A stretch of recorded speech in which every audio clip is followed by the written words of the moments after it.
Get more reaction now too from David Coburn. He's Scottish European Parliament MP for the UK Independence Party, and I think he joins us now. Good evening to you, David. Good evening.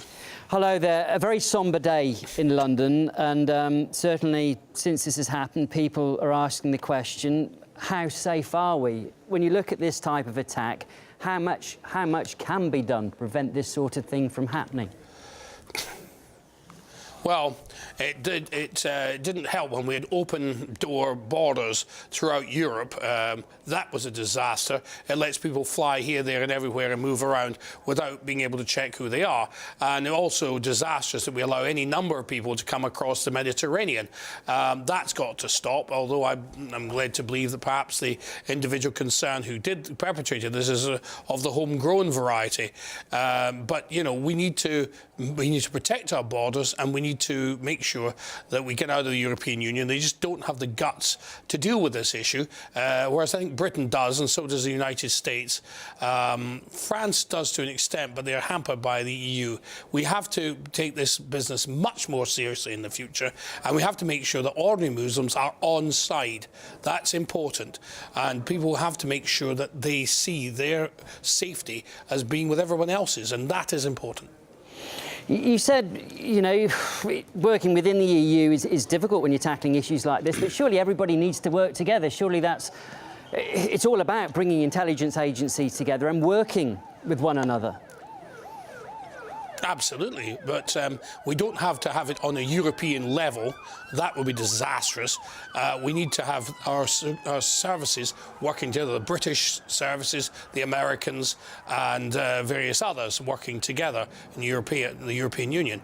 But, you know, we must organise our own affairs because not everyone's on the same side in regards to foreign policy and such like. So, you know, it is important we keep our services separate but working together, if you get my drift.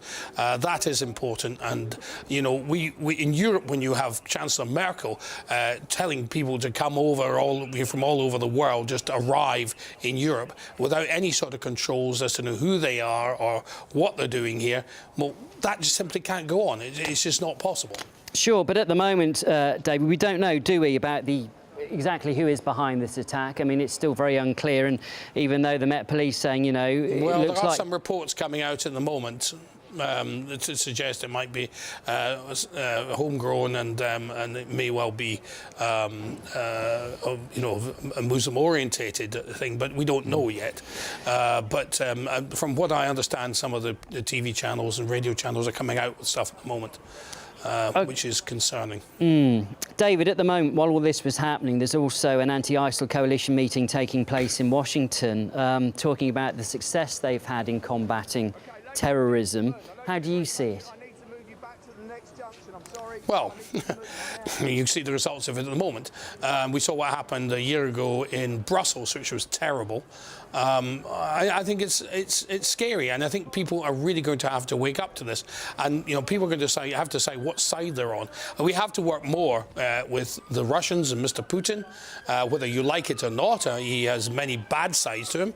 But the thing is, we need his help to deal with this properly. This needs to be a worldwide effort to extirpate this, how should we put it, medieval nonsense that we have to, you know, that's destroying our society. I mean, attacking the mother of parliaments in Westminster is utterly unacceptable. And these people don't seem to understand that, you know, Parliament is important. They hate Parliament. They're basically, I say they're fascists of a sort. They don't believe in freedom of speech. They don't believe in people can do what they want. They want people to tell people how to dress, how to think, what to drink, what to eat. This is not on. We must all respect each other's desires or whatever, and religious, beliefs. We must tolerate each other, and those who come here must tolerate the rest of us, and we don't have to fit in with them. They have to fit in with us. We're hearing that the Met Police have sort of told people, look, don't be surprised if you see many more officers on the streets in the coming days, and possibly we could call on the military. I mean, from what you've said, you don't believe perhaps that could actually help the matter that much if it's all about closing borders? Well, I think that the intelligence has to be intelligence-led, but it also means that people, ordinary Muslims, have to be on side. They have to you know, get in with the rest of us. They're all part of our society, and they must behave as such. We've got a lot of problems. They must work with us. It's in their interest as much as anybody else's. It's our society, and it's a democracy. And when people come to the West, they come to Britain, come to France, wherever, they must understand that we have a democracy here, that we have rules and regulations, and we have liberty for women, we have liberty for homosexuals and transsexuals and any other sort of people. We are a tolerant society, and we will not tolerate intolerance. That's the one thing we will not tolerate. And I think governments have to be a bit more clear about this. And there's too much wishy-washy nonsense about, you know, sort of, oh yes, well, everyone, you know, we've got to absorb everyone's beliefs. Well, I'm sorry, some of those beliefs are quite honestly unacceptable. The extremist ones are, but I suppose too, David, that there is a concern amongst the Muslim community. Again, I do stress we don't know who is behind this attack, but they will be fearing a backlash, perhaps a knee-jerk reaction again against their communities when we see an attack like this, and they would say that that is unfair. Quite. I totally agree with them, but then they must be seen to be supportive of our society, and there are too many polls that suggest that people support some of these people's views, maybe to a lesser extent, but they have to fit in with us, and they have to be on side. Now, I have many friends from all walks of life. Many of my voters are Muslims, and, you know, quite frankly, everybody, when they come to Britain, they're British, and that's that.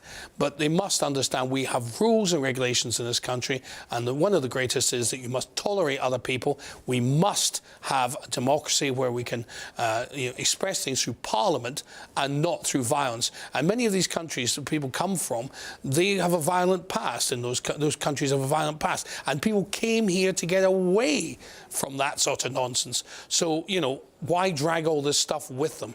We must make sure that they disengage people from the squabbles that are going on in the Middle East and elsewhere. When you're here in Britain, when you live in Britain, you are British, and you must go along with our way of doing things. What goes on elsewhere is another matter, and foreign policy matters. There have been mistakes by Mr. Blair and others we could name that have not been particularly helpful, but at the same time, we are a democracy, and everyone has to fit in, and it is our Parliament that decides the foreign policy of this nation, and everyone has to go along with it. We can't have people having a state within a state. OK, David, look, we've got to leave it there, but good to talk to you. Thanks for your time this evening. That was David Coburn, Scottish European Parliament MP for the UK Independence Party. Well, I think we can now go live.